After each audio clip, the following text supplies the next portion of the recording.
क्या कितने ग्लास लाए? कितने हो ना 3। आओ है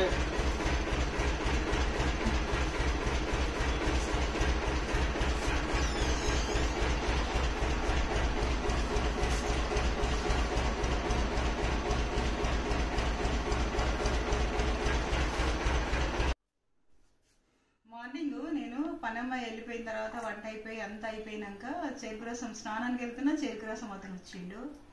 సరే అని చెప్పి అది తీసేసుకొని ఇంకా నేనైతే ఫ్రిడ్జ్లో పెట్టేసి ఇంకా స్నానం అయిపోయి లంచ్ కూడా అయిపోయింది. ఇప్పుడు కొంచెం దాహంగా అనిపిస్తుంది అని చెప్పి ప్రతి సమ్మర్లో మేము రెగ్యులర్ పెట్టుకుంటాము. అయితే లాస్ట్ ఇయర్ ఏమో వీళ్ళు అన్నయ్య వచ్చిండు, ఇప్పుడేమో వాళ్ళ అబ్బాయి తమ్ముడట ఇంటి ముందుకే వచ్చి మంచిగా నీట్గా చెరుకు రసం తీయించేసి టేస్ట్ కూడా భలే సూపర్గా ఉంటుంది. టేస్ట్ కూడా బాగుంటుంది.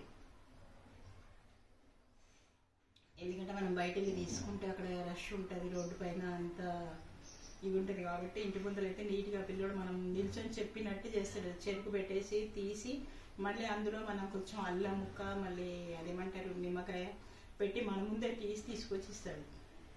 Okay bye, have a nice day, kiss my take care.